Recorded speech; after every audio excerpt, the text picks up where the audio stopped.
Calling all Marvel fans, it is officially time for a new era in the MCU. Now that Thanos has been defeated, who will be the next big bad in this franchise? What about Ghostbusters Bill Murray's new character? Keep watching to find out how the new Ant-Man film has all of the clues you missed. We had a deal. Have you heard the rumors of Bill Murray's inclusion in the MCU? If not, hold on to your wings, because Bill Murray is joining the cast of Ant-Man and the Wasp: Quantumania. Bill Murray will be taking the role of Lord Krylar in the new film, which may be a bit more important than some casual fans have realized as of yet. Contrary to some popular fan theories, Bill Murray's character will not be portraying the dubious MODOK or the mental, mechanized organism designed only for killing from the comic books. I am the ultimate inhuman-machine interface. I am designed only for conquest. More on that later. If you've read the comic books, the name Lord Krylar may sound familiar. In the source material, Lord Krylar is a rival for Princess Jarella's throne. Jarella also appears in these comic books as a love interest for Bruce Banner's Incredible Hulk. Do you think we will ever see the Incredible Hulk and Princess Jarella meet on the silver screen? Perhaps in a future installment of the MCU? No Banner, only Hulk! Back to Bill Murray. Marvel has described Krylar as the discerning and clever Krylar heads an isle of assassins, dealing out ancient weapons and mercenaries to the highest bidder. Well, although some fans were wrong about Murray playing MODOK, it does appear that he will play a villain. Krylar lives in the MCU realm called the Microverse, which serves as yet another Easter egg dug up by the internet since the trailer for this film came out. Readers of the comic books will be thrilled to hear this one.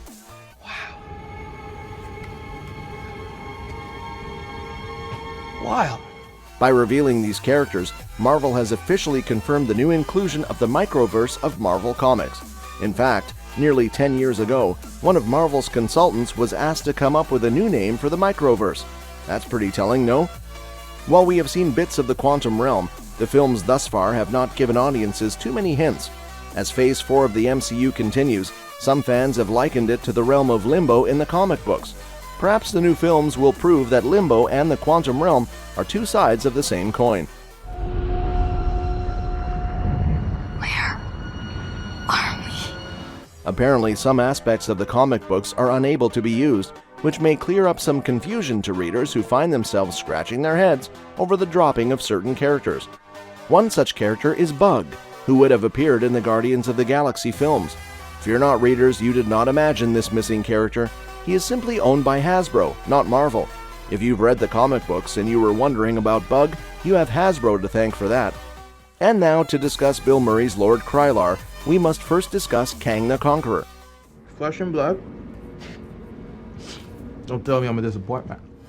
Kang has been glimpsed in the trailers for this new film alongside Lord Krylar and is poised to become the replacement for Thanos as the next big villain in the franchise. You're welcome. Ant-Man and the Wasp: Quantumania is the third installment of the Ant-Man films. Ant-Man, Wasp, and Wasp's parents begin exploring the quantum realm, a concept that fans have been waiting for since the beginning of this series. The next film to be released is planned for 2025, called Avengers: The Kang Dynasty. Most fans believe that this version of Kang will be the one to go against the Avengers, though we have seen other forms of him in previous Marvel films. So we're still doing that. If Kang is the newest Thanos stand-in, you may be wondering about MODOK. Originally, this character was to be played by Peter Dinklage all the way back in Iron Man. I am Iron Man. However, MODOK was cut from both Iron Man and Captain America: The Winter Soldier. The trailer for the third Ant-Man film has a very quick flash of MODOK, and he is wearing the same mechanical suit he can be seen wearing in the comic books. Into something powerful enough to defeat even Iron Man. It appears that both Kang and MODOK will be the next villains for the Avengers. This villain will be played by Corey Stoll, who had originally appeared in the first Ant-Man film as the villain Yellow Jacket. Do I look like a monster? Although he seemed to have been defeated back in that film, when you take another look back at it, it becomes clear that he was not killed, but shrunk and had the potential to come back in the future films. Fans of the comic books may remember MODOK as George Tarleton, a disgraced employee of the fictional Advanced Idea Mechanics. In pure comic book fashion, Tarleton became mutated by science fiction-esque means, which ultimately created MODOK. I'm so sorry. Those synthoids were only following their security protocols. While MODOK is canonically a Captain America villain, we have seen Marvel play fast and loose with character origins and storylines in the past. In fact, we can't believe we didn't catch the fact that Yellow Jacket ended up being the perfect candidate for the role. After all, the MCU has also brought back big bad villains, so Yellow Jacket returning feels pretty natural for the franchise. Loki and Red Skull both famously returned to the franchise after apparent defeats. You might say it has a certain wisdom. So this decision plays perfectly into the newly established lore. While MODOK is a natural and well-placed villain, we still do believe Kang to be the eventual biggest boss villain. How cool is it that MODOK's introduction in the MCU is seemingly overshadowing Kang the Conqueror? This film has a lot of buzz. Get it? Surrounding it, with the introduction of two new iconic villains, the MCU's introduction of Bill Murray as Lord Krylar, and a popular fan theory that has been gaining traction online.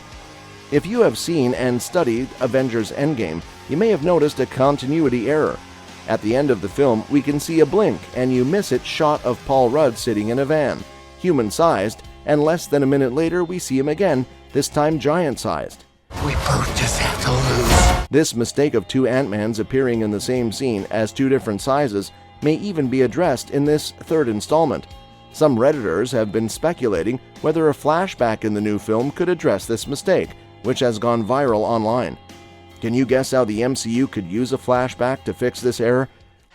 You cannot trust him. Let us know in the comments section what you think. We would love to hear your thoughts on this.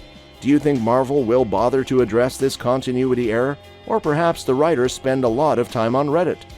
Fans have also been talking about the sheer fact that Ant-Man and the Wasp will end up being the first MCU characters to meet Kang the Conqueror. Yes! Yes! Yes! What's the worst that can happen?